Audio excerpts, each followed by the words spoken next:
Sous ce genre d'outils-là, dès que tu vas les utiliser, tu perds en interprétabilité. T'abandonnes, on va dire, le fait de comprendre ce qui se passe complètement. Ni les outils méta, ni les outils tiers, ils vont te dire ah, ça marche bien parce que ceci ou parce que cela, tu vois. Déjà, si tu utilises ces outils, c'est-à-dire que tu renonces à comprendre toi-même, ce qui est déjà un peu frustrant, tu te sens un peu inutile. Et après, d'un point de vue performance, franchement, si c'était game changer, on les utiliserait beaucoup plus, tu vois. Bonjour et bienvenue sur Data Driven 101, le podcast qui s'intéresse aux applications concrètes et variées de l'intelligence artificielle et de la data. Je suis Marc Sanselme, spécialiste en IA, et je reçois chaque semaine des professionnels pour nous partager leurs expériences et leurs visions sans filtre. Aujourd'hui, je reçois Paul Maher, directeur général de Kudak et Head of Performance, la branche Paid Marketing de Kudak. Kudak est un groupe de 6 agences marketing, créé en avril 2020. Il est composé de 60 personnes et a plus de 500 clients. Bonjour Paul. Salut Marc. Alors Paul, est-ce que tu peux nous présenter un petit peu plus Kudak ? Ouais, bien sûr. Alors Kudak, c'est, comme je disais, un groupe d'agences. Donc on est 6 agences dans le groupe. On a commencé par le paid marketing, donc des campagnes de pub sur les réseaux sociaux et sur Google. Presque dans la foulée, ce qu'on a développé aussi, c'est le studio créatif. Donc en fait, pour faire des vidéos, des images et tout simplement pour diffuser dans les campagnes publicitaires. Après, c'est rajouté à ça Linker. Donc là, on fait du personal branding pour des dirigeants. Donc au début, c'était essentiellement sur LinkedIn, mais maintenant, on s'étend aussi sur beaucoup d'autres leviers. On a aussi à côté de ça Sondaricom, donc c'est de l'email marketing. On a aussi Netcord qui fait de la création de communautés sur Discord. Et là, la dernière branche qu'on est en train de développer, c'est la branche Tracking and Data, où là, le but, c'est vraiment d'aider nos clients pour qu'ils soient plus sharp, plus précis sur des sujets de data, notamment sur le tracking, parce que c'est un sujet qui touche de très près à tout ce qui est campagne publicitaire. Donc voilà, c'est ça l'ensemble des 6 agences qui sont dans le groupe Kudak aujourd'hui. Ok, alors la data chez Kudak, groupe Kudak en général, à quoi ça vous sert ? Comment c'est géré ? Est-ce que tu peux nous expliquer un peu l'organisation ? Ok. Il y a un truc que j'ai oublié de préciser qui est, je pense, nous différencie un peu de pas mal de boîtes, c'est qu'on est en full remote. On est 60 en full remote et je me souviens que très tôt, on va dire, dans notre histoire, les gens nous ont dit « Ah ouais, vous êtes en remote, vous devez avoir une forte culture de l'écrit ». Et pendant longtemps, en fait, on n'avait pas du tout cette culture-là. Et justement, on avait un peu un souci qui était que les infos sont à droite à gauche, elles sont un peu éparpillées. C'est difficile de faire en sorte que tout le monde ait la bonne info au bon moment et au bon endroit. Et donc, au sein du groupe, la data, là où elle est très importante, c'est en fait ce qu'il a fallu qu'on construise. Et on a été poussé à construire ça parce qu'on était en remote, c'était avoir un genre de cerveau commun qui stocke toutes les infos qu'on a besoin de connaître et qui peut aussi, du coup, distribuer ces infos aux bonnes personnes. Donc en fait, si on simplifie, en fait, ce qu'on a fait en interne au niveau de data, c'est qu'on a fait un genre de CRM. En fait, on l'a fait sur Airtable, mais c'est un truc très, ça va un peu plus loin qu'un CRM parce que du coup, on peut connecter plein de choses différentes dessus. On peut aussi créer plein d'usages différents, mais tout part en fait d'une donnée qui est bien ordonnée et qu'on a construit. Ça fait peut-être 1 an et demi qu'on a bien structuré ce truc-là, et ça nous sert essentiellement avoir la bonne donnée au bon moment. Et voilà, de pouvoir bien communiquer entre nous et qu'il n'y ait pas d'asymétrie d'information et tout, qui nous a causé beaucoup de problèmes dans le passé. Ok. Et alors, en termes d'équipe, comment est-ce que vous êtes organisé ? En termes d'équipe, alors pour la partie interne, donc gestion des données en interne, moi je m'en occupe beaucoup. Je bosse aussi un petit peu avec notre RAF, donc responsable administrative et financière, parce que forcément on a eu typiquement, un de nos premiers sujets sur lesquels on avait... c'était flou, on ne savait pas bien suivre, etc. C'était nos créances, en fait. Est-ce qu'on facturait bien tel client et tout. Et Agathe, notre RAF, dès qu'elle est arrivée, elle a beaucoup bossé sur le fait de bien, en fait, suivre tout ce qui se passe au niveau des créances. Du coup, ensuite, grâce à cette donnée bien structurée, de faire du recouvrement. Ouais. Ça, c'est la base, mais pour nous, c'était pas du tout une évidence. Et donc, il y a moi qui bosse beaucoup dessus, avec tout ce qui est Airtable, automatisation, avec Make aussi, que je kiffe beaucoup. Donc moi, je travaille beaucoup dessus, mais je fais pas que ça. Il y a Agathe aussi qui m'aide sur les sujets un peu plus financiers. Et pour la partie data interne, c'est à peu près tout. Mais il y a aussi la partie data, donc tout ce qui est tracking, où là, on a du coup Florent, qui dirige en fait l'équipe tracking et data. Lui, il est quasiment full-time dessus. Mais de base, il gérait des campagnes de pub, c'était ça sa spécialité, mais il s'est intéressé au sujet jusqu'à en faire presque son truc full-time aujourd'hui. Et après, dans l'équipe performance, on a 4 ou 5 personnes qui sont pas du tout en full-time sur la partie data, mais qui ont développé des skills qui leur permettent de réaliser des prestats, de mettre en place un tracking plus ou moins complexes. Oui, ce que tu appelles la partie tracking par opposition à la partie interne, c'est tout ce que vous allez faire pour d'autres clients, ce que vous allez faire chez le client, Exactement. mettre en place la collecte de données de tracking justement. Absolument. Et c'est très différent surtout au niveau des outils en fait. C'est-à-dire que ce qu'on fait pour nos clients, c'est très très très axé marketing. Notre but c'est du tracking publicitaire. Donc je vais pas rentrer dans les détails, mais il y a beaucoup, tu dois savoir, il y a beaucoup de restrictions sur la collecte de données, sur qui peut avoir accès à quelles données, qui peut détenir les données, combien de temps. Mm-hmm.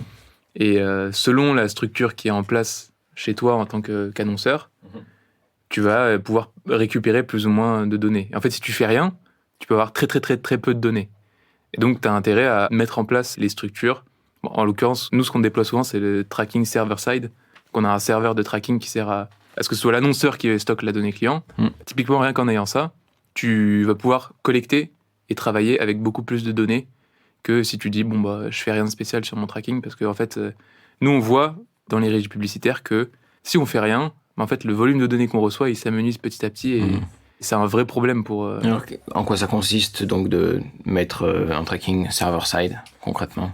Concrètement, si je résume comme ça, c'est assez simple. C'est simplement créer un serveur qui va correctement réceptionner tout ce qui se passe sur ton site web et il va stocker toute la donnée de ce qui se passe sur ton site web, tout ce que les utilisateurs font sur ton site web. Avant, comment ça marchait ? C'était qu'on passait par les cookies tiers. Donc, ce qui se passait, c'est qu'il y avait quelqu'un qui allait sur le site web. Donc, dans le navigateur, en fait, un navigateur, c'est un interprétateur de code. Mm-hmm. Donc, le truc, il allait lire différents bouts de code et il y avait un bout de code, c'était tout ce qui était les pixels. Donc, c'est le pixel de Facebook, par exemple. Ouais. Donc, la personne fait quelque chose sur la page. L'info part direct à Facebook. Voilà, et toi, tu as à peine eu le temps de mettre la main dessus sur l'info. Alors que là, en fait, ce qui va se passer, c'est que la personne, elle fait un truc sur ton site, ça rentre dans ton serveur de tracking, et ensuite, toi, depuis ton serveur de tracking, tu vas décider qu'est-ce que tu envoies à Meta. Tu peux enrichir la donnée, tu peux retirer certains éléments que tu n'as pas envie d'envoyer à Meta.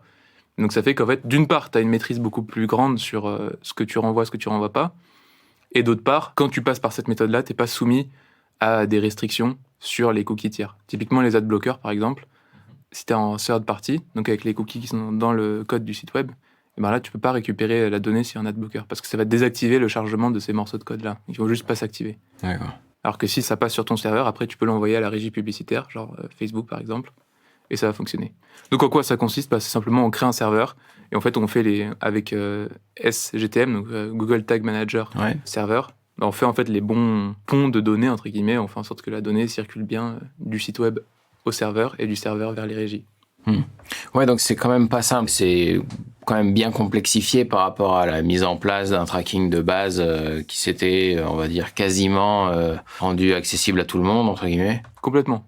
En fait, oui, nous, on y a été un peu contraints en fait, d'aller vers ce sujet-là parce que nous, on était habitués à ce que mettre en place un tracking, ce soit en fait relativement simple. Tu mets le pixel. En plus, si tu es sur un CMS, comme beaucoup de nos clients, du style Shopify, c'est vraiment quelques clics. C'est vraiment réglé en 2 secondes. Là, le truc, c'est que nous, on a bien vu... Il y avait un séisme, on va dire, dans le monde du tracking. Et c'était en 2021, il me semble, c'était la sortie de iOS 14, qui mettait des grosses restrictions. Donc là, on a vu d'un coup tous les volumes de données qui repartaient vers les régies publicitaires qui a pris un gros coup. Ouais. Et petit à petit, on a vu qu'il y avait des solutions qui apparaissaient sur le marché, mais c'est effectivement des solutions beaucoup plus lourdes à mettre en œuvre. Et pendant un moment, nous, on ne savait pas les mettre en place. Et puis à un moment, c'est beaucoup grâce à Florent qui a bien pris le taureau par les cornes. En fait, on a creusé la mise en place et c'est vrai que c'est un boulot, mais c'est bien nécessaire. Donc c'est pour ça qu'on s'est mis à le faire. Ok, alors à quoi ressemblent tes journées de dirigeant d'une agence de ads ? Alors, il va y avoir une partie, souvent je gérer ça le matin, ça va être tout ce qui va en fait être du management. Donc j'ai une casquette de directeur général du groupe et j'ai aussi ma casquette de Head of Performance. Donc on va dire que pour faire très simple, pour schématiser ma matinée, elle va être Head of Perf. Donc là en fait ce que je fais c'est que j'ai 2 rôles en fait. Je vais faire en sorte que nos clients soient les plus satisfaits possibles et faire en sorte que tous les membres de l'équipe ils aient les bons moyens pour rendre les clients heureux, pour bien travailler tout simplement. Et en fait, on est 17 dans l'équipe Performance. Pendant longtemps, j'ai eu un peu trop de personnes à manager. Là, cette année, on a vraiment réussi à structurer un management intermédiaire. Donc, j'ai des leads qui dirigent des petites équipes de 3 à 5 personnes. Et voilà, donc moi, je vais essentiellement communiquer avec les leads s'il y a des problèmes clients un peu sérieux, je vais intervenir dessus, mais c'est assez rare. Et moi, je vais beaucoup pousser aussi des nouveautés, on va dire, dans la manière qu'on a de travailler avec les clients. Par exemple, il n'y a pas longtemps, on a lancé vraiment des nouveaux dashboards de reporting qui prennent vraiment en compte l'ensemble de l'acquisition client. Typiquement, moi, je vais pousser, on va dire, auprès de toutes les équipes pour être sûr qu'ils adoptent bien ces nouveaux trucs-là. Ouais. Ça, c'est la partie, on va dire, Head of Perf. Et puis sur la partie DG, c'est pas un rôle de DG particulièrement, mais on va dire c'est plus là où je travaille sur l'ensemble du groupe. Si tu veux, j'ai un peu la réputation dans Kudak d'être le geek de Airtable. D'accord. Alors je suis tout le temps fourré sur Airtable soit à corriger des trucs, des petits ajustements et tout, soit à en fait, créer des nouvelles fonctionnalités. Par exemple, un truc sur lequel j'ai pas mal bossé récemment et sur lequel j'ai envie qu'on se développe bien, c'est le fait de rentrer en fait, dans Airtable des feedbacks de la part de nos clients. Et le but, c'est qu'en fait, on ait le plus d'interactions possible avec nos clients et qu'on ait ce réflexe de rentrer les feedbacks de la part de nos clients dans notre genre de CRM Airtable. En fait, il y a 2 raisons à ça. La raison principale, c'est que moi, j'ai vraiment la vision qu'une entreprise, c'est une organisation apprenante et que du coup, pour apprendre, tu as besoin de retour terrain, on va dire. Ouais. Mon but avec ça, c'est de stimuler le fait qu'on ait des retours terrain, qu'on ait l'habitude de chercher ce que nos clients ils pensent de nous. Et donc ça, c'est très important et ça nous permet d'apprendre par la suite et de faire mieux. Et en même temps, le but, c'est quand je vais faire un déjeuner avec un client, plutôt que de demander vite fait au gars qui gère le compte qu'est-ce qui s'est passé récemment, c'est beaucoup mieux d'avoir un historique de il y a 9 mois, il disait ça, il pensait ça, il y a 6 mois, il a dit ça, machin, il y a 3 mois, il disait ça. Du coup, on a vraiment une trace écrite de tout l'historique de la vie du client. Ça, c'est un truc, par exemple, que j'ai développé récemment. Un autre truc, c'est en fait, maintenant, j'écris aussi des trucs qui font que on a des événements qui vont se déclencher automatiquement avec certains clients. Par exemple, ça fait X temps que le client est là. Automatiquement, il faut soit qu'on aille le voir, soit qu'on le mette en valeur sur nos réseaux sociaux, ou soit qu'on aille, faire une activité originale. Enfin, c'est de l'account management, tu vois. Mais simplement faire un truc qui soit systématique parce que quand on fait des process, il faut qu'il soit... C'est vraiment un truc que j'ai remarqué depuis le début dans Kudak.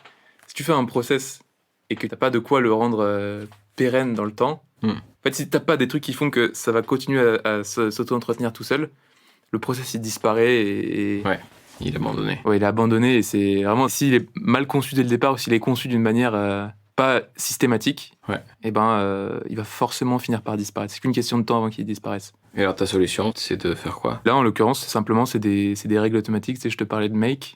On prend la date depuis à laquelle il est arrivé en tant que client. Ouais. En fait, c'est un cycle. C'est un cycle 30 jours. Et c'est modulo 30 jours. C'est-à-dire, si ça fait 1 an et 30 jours, on repart sur... C'est des cycles de 1 an, tu vois. Donc, on fait un resto, on avance sur nos réseaux, on sollicite un feedback, on va faire une activité originale avec lui. Bon, là, c'est un truc, on vient de le développer, on vient de le mettre en place. C'est pas encore hyper clair, tu vois, tout ce qu'on va faire, mais le but, c'est qu'on ait des routines, quoi. Et puis, à la limite, c'est même quelque chose que vous pouvez, par la suite, vendre à vos futurs clients, quoi. Dire, il y a un process très clair. Bien sûr. Voilà, après, de relations privilégiées, de mise en avant, ça donne envie de rester client. C'est vrai. Mais après, je trouve que c'est... Là, j'en parle, tu vois, mais je trouve ça limite mieux si tu sais pas que ça existe et que ça semble naturel. Tu vois, Après, c'est aussi pas mal quand ça vient de l'extérieur, un peu comme ça nous tombe dessus, quoi. Ouais, complètement. Tiens, c'est l'heure du resto. Ouais. C'est l'heure de la mise en avant. Ouais, le truc, en fait, moi, j'ai vraiment envie de retirer l'effort que nous, on doit avoir d'y penser, tu vois. C'est comme les relances de factures. Exactement. C'est la même chose. Relance de facture, ça enlève une charge mentale colossale, en fait, d'avoir ça. Et puis, ça assainit la relation aussi, quoi. Le jour où il y a la relance de facture, t'es pas en train de te demander si tu délayes un message compliqué à délivrer. Voilà, c'est 2 sujets différents. Ouais, c'est exactement ça. En fait, moi, tu vois, j'aime beaucoup tout ce qui est automatisation. J'essaie de le faire rentrer à fond dans Kudak parce que je trouve qu'il y a plein de tâches que tu as intérêt à faire de manière régulièrement. Ouais. Mais c'est presque inhumain, on va dire. Un humain n'est pas capable de faire ça de manière aussi rigoureuse, tu vois. Et surtout, il n'y a pas besoin d'être hyper intelligent pour y penser. C'est une question de discipline. Et le truc qui est bien, c'est que ces automatisations, elles font que elles sont disciplinées à ta place. Ouais, c'est ça qui est cool. Non seulement c'est très dur d'avoir cette rigueur, mais en plus, même si on a cette rigueur, c'est plus agréable si on n'a pas besoin de l'avoir. Bien sûr, ouais, tout à fait. Et puis, il y a un truc qu'on aime bien répéter chez Kudak. C'est un peu une citation d'américain business et tout, mais moi, je la trouve cool. C'est une phrase d'Alex Hormozy qui dit « Success is doing ordinary things for extraordinary amounts of time ». Et je trouve ça stylé, tu vois. Et c'est ça, en fait, c'est juste faire des petits trucs. Et tu vois, quand tu veux créer une bonne relation avec ton client, pas besoin de l'emmener au pôle Nord, tu vois. C'est juste un marathon, faut être régulier, consistant et être bon, quoi. Ouais. Et alors, dans ces automatisations, est-ce qu'il y a du machine learning quelque part? Est-ce que vous en avez? Est-ce que c'est au programme? Alors, pour l'instant, on n'en a pas pour le moment. Et c'est marrant parce que j'ai parlé avec quelqu'un qui nous a proposé de faire des automatisations en mixant aussi machine learning. Donc aujourd'hui, non, on n'en a pas. Mais justement, vu que j'ai parlé avec cette personne, j'ai réfléchi un petit peu aux différents usages qu'on pourrait avoir. Un truc qui serait assez cool, c'est que, chez Kudak, en tout cas, d'un point de vue marketing, on a toujours trouvé que c'était vachement... d'un côté, je le déplore, tu vois, mais il y a beaucoup de choses intéressantes à aller chercher en marketing du côté des États-Unis. Et ce qui est cool, et un truc qu'on aimerait bien faire, c'est rien de très sophistiqué, tu vois, mais on aimerait bien réussir à faire un digest, tu vois, une veille de tout ce qui se passe d'intéressant aux États-Unis et d'avoir un algo qui peut nous sortir un résumé propre de tout ça, tu vois, avec uniquement les trucs. Idéalement, il faudrait qu'il puisse apprendre aussi, qu'on puisse dire, ça c'est intéressant, cet article est intéressant, celui-là il est pas intéressant, on veut plus de ça, moins de ça. Mais ça, c'est typiquement un usage qu'on pourrait avoir. Ouais. Mais c'est très... c'est un produit carrément, quoi. Ouais. C'est un produit de news, news digest. Et alors, est-ce que tu peux nous donner un exemple d'utilisation de la data dans un cas client? Dans un cas client, il y a un truc qu'on a mis en place cet été. C'est, si tu veux, dans Facebook Ads en particulier, mais ça s'y limite pas, la trend, ça fait quelques années maintenant, et c'est de tester beaucoup de créa. C'est-à-dire que tu vois, ton produit, tu as 1000 façons de le mettre en valeur par des images, des vidéos, des carousels, machin, etc. Ouais. Si t'as des gens créatifs dans ton équipe, tu peux en sortir des dizaines et des dizaines, tu vois, de contenus comme ça. Et ce qui se dit tout le temps en Facebook Ads et qui est vrai, c'est qu'il faut tout le temps tester. Mais le truc, c'est que, en fait, t'as tellement de données dans tous les sens qu'à analyser et à réussir à dire, ah ok, cette créa qui marche, en fait, c'est extrêmement difficile à dire. Genre, il y a très peu de gens qui arrivent. Et parce que c'est le bordel, parce qu'il y a trop de données, parce que tu vas avoir une créa qui est dans ta campagne de retargeting. Le retargeting, il va fonctionner beaucoup mieux par défaut. Il va mieux fonctionner que ton acquisition. Ouais. Donc, tu vas avoir des biais, tu vas avoir des tonnes de biais. Tu vas dire, ah ouais, cette créa, elle est trop bien. En fait, c'est juste qu'elle était plus diffusée dans la campagne de retargeting, mais elle n'est pas en elle-même meilleure. Et puis même, si tu mets plein de créas, tu vas avoir des créas qui se ressemblent de fou, mais qui ne performent pas du tout pareil. Bref. Et donc, nous, ce qu'on a fait il n'y a pas longtemps, c'est qu'on a complètement harmonisé, en fait, on a beaucoup plus structuré, si tu veux, la manière dont on identifie les créas, dont on les labellise. C'est-à-dire que maintenant, ça peut paraître tout con, mais chaque créa a un numéro identifiant unique. On détaille bien quels produits sont mis en avant dans la créa. On détaille bien aussi quels sont les arguments marketing qu'on met en avant. Ce qui fait qu'en fait, tu peux avoir, imaginons sur un mois, tu vas avoir 20 ou 25 créas qui tournent. Et plutôt qu'avant faire de l'analyse un par un, où on se dit, il y a celle-là, il y a celle-là, il y a celle-là. Alors nous, ce qu'on fait, c'est avec les labels, où on met des axes marketing, où tu peux avoir un label sur 5, 6, 7, 8 créas, on est capable de dire, OK, en fait, on prend du recul. On a une vision plus macro, on dit, OK, cet argument marketing, il performe mieux que tel argument marketing. Et en fait, c'est beaucoup plus intelligible pour ensuite, quand tu vas créer ton badge de créa suivante, tu vas pouvoir dire, OK, d'accord, en fait, quand je mets en avant tel argument marketing, ça marche beaucoup mieux. Et c'est comme ça qu'on arrive à apprendre beaucoup mieux qu'avant, où on était un peu perdu, on avait plein de créas... Ça vous fait un framework de quality analytics qui assure que quand on compare deux choses, ce soit bien toutes choses égales par ailleurs, quoi, en gros. Ouais. Alors après, le vrai toutes choses égales par ailleurs, il n'existe jamais vraiment, parce qu'en plus, nous, on a beaucoup de problématiques de saisonnalité, tu vois. Ouais. Voilà, typiquement, sur Black Friday, même si t'as une créa pourrie, ça peut te la booster. Il y a toujours des biais, bien sûr. Il y a toujours des biais. Mais oui, en tout cas, on dézoome tout simplement. Une vision plus macro. Et ça, on a vu une vraie différence avec nos clients dessus, où on s'est vraiment aperçu qu'il y avait certains arguments marketing, en fait, il fallait arrêter de les utiliser parce qu'à chaque fois qu'on les mettait, ça bidait, tu vois. Donc ça, c'est un truc qui nous a beaucoup servi. Est-ce que c'est quelque chose où on peut avoir un gut feeling fort? Les créas, est-ce que ça va marcher ou pas? Est-ce que c'est très data-driven? Comment est-ce que... Moi, je trouve malheureusement le gut feeling... Et pourtant, je suis le premier à en avoir beaucoup, mais le gut feeling, généralement, il vaut pas grand-chose. D'accord. Parce que vraiment, tu vois, sur du marketing, tu vas vraiment transposer ce qui, toi, te plairait sur ce que tu penses qui va marcher, tu vois. Est-ce que à moi, ça me plaît? Est-ce que moi, ça me parle? Et puis moi, ça arrivait plein de fois de voir des pubs où je me dis, mais c'est une connerie, cette pub, elle est naze. Et en fait, elle marche très bien, tu vois. Ouais. Donc, t'as vraiment sérieusement intérêt à être plus data-driven que... Ouais. Et alors, du coup, si on veut faire plein d'essais, tu parlais de créa tout à l'heure, est-ce que les technologies de Gen AI d'aujourd'hui, c'est quelque chose que vous utilisez. À quel point c'est game changer d'avoir d'un côté l'image, la création d'images, Midjourney, DALL-E 3, ce genre de choses, et de l'autre côté le texte lui-même, le texte d'une campagne publicitaire. Pour être honnête, on fait très peu tu as de la générative AI et tout, enfin on reste très à la mano. Ouais. Peut-être qu'on est un peu à l'ancienne là-dessus. Après, sur la créa, il y a quand même pas une difficulté, mais c'est un point qui est important, c'est que quand ils sortent une créa, ils vont avoir un objectif de performance, ils veulent faire les créas les plus performantes possibles, mais ils ont aussi un objectif, ne pas casser la marque, tu vois. C'est très important pour eux de respecter les codes de la marque pour lesquels on produit la créa. C'est autant un challenge de faire une créa performante que en fait, de faire valider les créas et que le client il kiffe ses créas.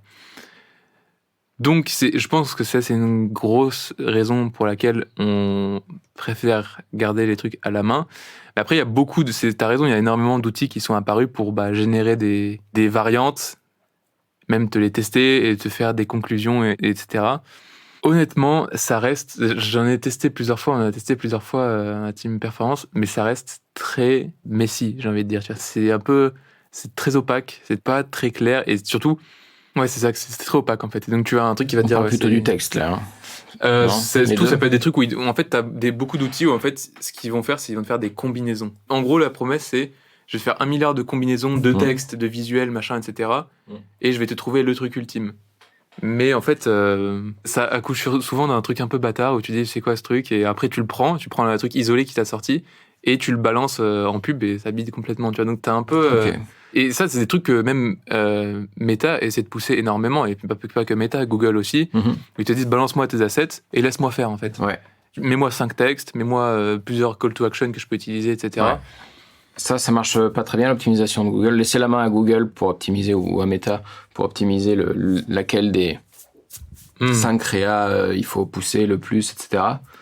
Alors, j'ai l'impression qu'il y a beaucoup de subjectivité en fait autour de ce sujet-là. En tout cas, un truc qui est certain, c'est que sous ce genre d'outils-là, dès que tu vas les utiliser, tu perds en interprétabilité. Tu vois, genre, t'abandonnes, on va dire, le fait de comprendre ce qui se passe complètement. Ouais. Ni les outils méta, ni les outils tiers, ils vont te dire ça marche bien parce que ceci ou parce que cela, tu vois. Ouais. Déjà, si tu utilises ces outils, c'est-à-dire que tu renonces à comprendre toi-même, ce qui est déjà un peu frustrant. Tu sens un peu inutile. Et après, d'un point de vue performance, franchement, si c'était game changer, on les utiliserait beaucoup plus, tu vois. Ouais. Mais on n'a pas remarqué que c'est game changer. Ça, c'est ce qu'on appelle, dans Meta, ce qu'on appelle les campagnes dynamiques, tu vois. Ouais. Mais le truc, c'est qu'en fait, c'est déjà beaucoup une boîte noire, tu vois, Meta, Google, les régies. Mais la taille de la boîte noire s'élargit, entre guillemets. C'est-à-dire que même au niveau du ciblage, on va te dire, ok, regarde pas. Sauf qu'en fait, c'est super important le ciblage, parce que si tu vas cibler des gens qui sont déjà clients chez moi et tout, ça change tout. Donc si tu me donnes un coût par achat... qui est la métrique principale qu'on regarde en pub, tu me dis, regarde, le coût par achat, il est bien meilleur, mais oui, mais en fait, c'est des achats qui ont été réalisés par des gens qui étaient déjà clients chez moi avant, et qu'en fait, t'es allé les cibler alors que si c'était moi qui le faisais manuellement, je le ferais pas, tu triches, en fait. Donc c'est normal que t'aies des meilleures performances. Ouais, le paramétrage pour justement avoir ce fameux toutes choses égales par ailleurs, il est vraiment très difficile à avoir sur ce genre d'interface web. Et plus tu dis, ok, je laisse la main, moins t'as de visibilité, et plus c'est la porte ouverte à toutes les fenêtres. Bien sûr, bien sûr. Et puis en fait, nous, quand même, un truc qui est important, c'est que, et ça doit faire plus d'1 an qu'on fait ça maintenant, on a le parti pris de ne pas se contenter de ce qui est indiqué sur les plateformes publicitaires. Donc, c'est-à-dire que tu peux avoir la plateforme publicitaire qui dit « ouais, super », etc. Mais on regarde aussi énormément ce qui se passe sur le back-end de notre client. Est-ce que le CA, il est effectivement en train de grossir ? Est-ce que les bons chiffres qu'on voit sur les plateformes pub, ils se répercutent sur le business ? Et typiquement, dans ce genre de cas-là, où tu vas un peu tricher sur les métriques, t'as pas d'impact positif sur le business. Et donc, si c'est ça nous intéresse pas, quoi. Elles sont jugées chez partie, ces plateformes. C'est un peu le problème. Mais sur la génération elle-même, parce que là, on a un peu shifté finalement sur comment les évaluer les unes entre les autres. Sur la génération, le texte, je peux comprendre que ce soit relativement rapide de rédiger des alternatives, ce genre de choses. Sur l'image, le travail que peut produire la Generative AI, même si c'est pas un travail fini, même s'il faut l'incorporer ensuite dans quelque chose de plus complet, c'est quand même très impressionnant ce qui sort. Est-ce que là-dessus, il y a un potentiel pour votre business d'utiliser des choses générées plutôt que on va dire, de les faire sur mesure ou d'aller chercher sur des photos stock qui peuvent avoir d'autres inconvénients. C'est vrai que tu as totalement raison, mais je pense que on reste sur nos manières de faire. Et à ma connaissance, on s'est pas penché en se disant ok, on va faire un vrai test, on va cadrer le test, on va essayer de produire tel et tel asset via l'IA. C'est pas un test, j'ai souvenir qu'on ait fait, mais effectivement, ça pourrait avoir du potentiel, au moins de manière partielle, pour s'alléger sur certaines tâches. Non, ça c'est clair. Après voilà, on a un peu de pratique là-dessus et c'est peut-être justement, ça met peut-être le doigt sur un truc où on pourrait essayer d'aller plus loin pour gagner du temps et être plus efficace. Ouais. Alors dans ton travail de relation aux clients, dans votre travail dans toute l'agence que tu diriges, en termes d'évangélisation, quelle est l'autre part du travail? Qu'est-ce qu'il faut redire à chaque fois? Sur la partie, par exemple, publicitaire, tu veux dire, sur ce qu'on fait en tracking, par exemple? Ouais. Là, il y a beaucoup de choses à dire parce que, tu sais, il y a eu... c'est en juillet dernier que Universal Analytics a été désactivé, ou enfin, en gros, tu peux plus l'utiliser. Le passage sur GA4 était obligé. Ouais. Bah, rien que ça, t'as quand même des grosses boîtes qui font des millions, parfois des dizaines de millions de CA par an, qui ne pouvaient pas spécialement capter ça, tu vois. Et bah, nous, on a fait beaucoup de migrations, tu vois, sur GA4. Mais de manière générale, en fait, c'est ça. Le truc, c'est que je parle pour Kudak en tout cas, mais nous, tu vois, sur notre typologie de clients, on a énormément de clients qui ont toujours bossé avec des outils qui sont très pratiques. Je pense à Shopify, par exemple, qui sont cool parce que tu as beaucoup d'outils data qui sont en fait pré-intégrés, tu vois, qui sont pré-faits. Ce qui fait qu'en fait, quand tu commences, tu te prends pas la tête, tu vois, genre vraiment, c'est très pratique. Ouais. Mais le côté négatif de ça, c'est que c'est un petit peu habitué un bon nombre d'e-commerçants à ne pas se poser de questions sur la donnée, en fait. C'est bon, ça roule tout seul. Voilà. Et là, en fait, justement, avec les petits chamboulements qui ont lieu dans ce secteur-là, ça devient vraiment très important qu'ils prennent au sérieux cette problématique. Et en fait, moi, le truc que je leur dis souvent pour répondre à ta question sur quoi il faut évangéliser, moi-même, j'ai mis pas mal enfin, je l'ai compris que récemment, c'est qu'en fait, aujourd'hui, beaucoup d'acteurs du digital ont un peu peur de la donnée. Je pense par exemple à rien que Facebook, par exemple. Alors, je vais pas rentrer dans les détails parce que je suis pas un expert du sujet, mais tu vois, par exemple, je sais que sur Facebook, dans l'histoire de Cambridge Analytica, ils ont été mis en cause, non pas parce qu'ils avaient fait une utilisation qui en elle-même était mauvaise, mais ils avaient permis, par la manière dont ils stockaient les datas, de faire une mauvaise utilisation de ces données-là. Donc en fait, ce qui fait énormément peur aujourd'hui aux plateformes publicitaires, ce qui fait peur aux navigateurs, enfin les Google Chrome, les Safari, etc., c'est d'être accountable. En fait, c'est la responsabilité de gérer les données. En fait, il y a un truc que j'ai envie de faire comprendre à mes clients et aussi à tous les gens qui écoutent ce podcast, c'est que tout le monde a envie de se transférer la patate chaude, personne n'a envie d'endosser cette responsabilité, et que du coup, cette responsabilité, elle échoit aux annonceurs. Pas dans le cadre, en tout cas, de la pub. Qui doit prendre ça en charge? C'est les annonceurs. Et c'est à la fois une charge, un fardeau, parce que bah, du coup, il faut mettre en place son serveur de tracking. Et là, le serveur de tracking, c'est l'étape 0, en fait. Mais après, tu peux faire beaucoup de trucs beaucoup plus avancés. Et donc, c'est-à-dire qu'il faut prendre en compte ce sujet-là. Maintenant, ça devient un vrai sujet pour les annonceurs. Mais c'est aussi une vraie opportunité parce que ça te permet d'aller beaucoup plus loin, en fait, dans la compréhension de ton business, de tes clients, par exemple, de leur valeur à vie, de comment ils se comportent, quelles séquences d'achat ils vont faire, qu'est-ce qu'ils aiment, qu'est-ce qu'ils aiment pas, etc., etc. Donc, en fait, c'est à la fois un fardeau, c'est la patate chaude que tout le monde a transmis jusqu'à ce que c'est le dernier qui doit le récupérer, c'est l'annonceur. Et en même temps, s'il prend le taureau par les cornes, il peut en tirer vraiment des choses extrêmement intéressantes. Ouais. Mais est-ce que cette patate chaude, la réglementation, elle pousse pas à ce qu'elle reste dans les mains de Google, Meta, enfin ceux qui gèrent massivement et qui encaissent les profits massifs de la publicité, comme on peut le voir dans d'autres secteurs, hein, je veux dire, pour la corruption, la fraude, etc. Finalement, la banque a une responsabilité énorme pour ce qui est de connaître ses clients, de par la réglementation. Est-ce que dans la pub, la réglementation tire pas dans le même sens? C'est-à-dire qu'en fait, la réglementation, elle dirait, OK, par exemple, c'est à Google, c'est à toi de faire de la bonne gestion de... Ouais, de considérer que le gérant de Shopify qui a 3 millions de chiffre d'affaires, c'est pas lui qui va savoir comment gérer la data de ses clients. C'est un sujet qui revient à Google. J'ai du mal à dire parce que je suis pas non plus hyper calé sur la réglementation, donc je peux pas non plus trop en dire là-dessus. Simplement, ce que je sais, c'est que la technique que ces gros poissons, on va dire, vont utiliser, c'est ah ben moi j'ai pas de données, donc tu peux rien me dire. Tu vois, genre, donc après, est-ce que la réglementation va leur dire bah si tu dois quand même avoir des données, etc. T'es quand même accountable. Je suis pas suffisamment sharp sur le sujet pour te répondre. Mais après, il y a quand même un truc qui est que les annonceurs, ils ressentent quand même la pression. Enfin, quand t'es petit, a priori, tu la ressens moins, mais quand même sur toutes les réglementations de RGPD. Et t'as quand même une peur plus ou moins poussée, mais t'as quand même peur de te faire épingler pour non-respect de RGPD. Ou en tout cas, on va dire, au sein des annonceurs, le RGPD, c'est quand même perçu comme quelque chose qui les vise d'une certaine manière, quoi. Il faut pas déconner avec. Le consentement, pour les collectes de données, c'est extrêmement important. Voilà, donc, et en fait, il y en a peu. Enfin, tu vois, c'est très rare que tu tombes sur un annonceur qui dise ah ouais, moi je m'en fous, je préfère collecter toutes les données et quitte à risquer. Non, ils n'ont pas envie de prendre ce risque-là. Oui, bien sûr. Donc, en tout cas, les annonceurs sont quand même un poids de la réglementation qui est dirigé vers eux, même s'il y a très peu d'exemples de. Il y en a eu, mais il y a eu très peu d'exemples d'annonceurs qui ont été épinglés pour ces sujets-là, quoi. Ok.